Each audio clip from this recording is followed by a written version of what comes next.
Upskirting, the capture of intimate images of a person without their knowledge or consent, such as by cameras hidden on shoes used to film someone's genitalia or buttocks, may soon become a specific criminal offence in Britain. While upskirting is currently punishable under British law for outraging public decency, new legislation would make the practice a unique sexual offence.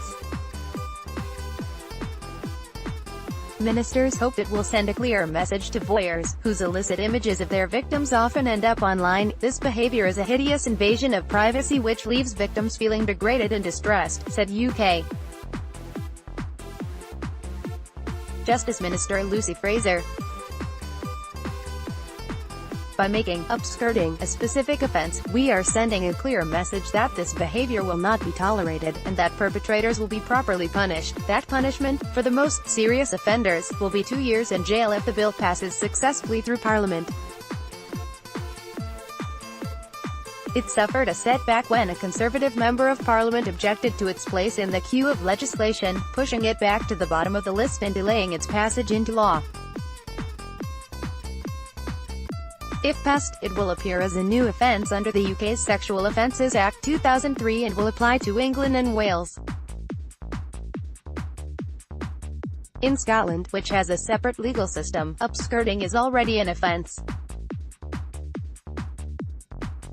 A Freedom of Information request to police forces in England and Wales by the Press Association revealed that officers had pursued 78 offences related to upskirting since 2015. Yet only 11 people were charged.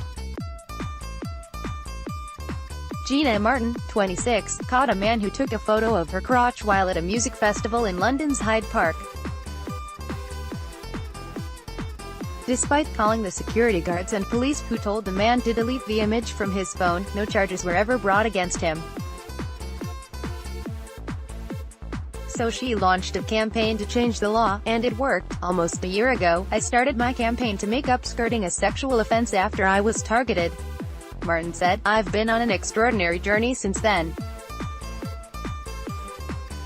The inner workings of politics was a mystery to me, so I brought in my lawyer Ryan Wayland to help me create an argument that was legally sound and politically astute. And now, the result of all that hard work is that women and girls who needed this law changed are now being heard by those in power.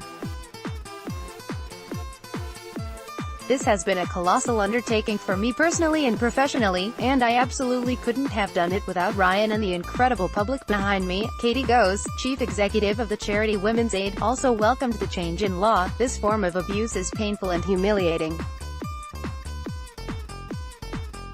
for victims and often has a devastating impact on all aspects of their lives. Goes said, we hope that this new criminal offence will be another step forward in challenging the prevailing sexist attitudes and behaviours in our society that underpin violence against women and girls. Domestic abuse does not happen in a cultural vacuum. This article was updated to include the Conservative MP's objection.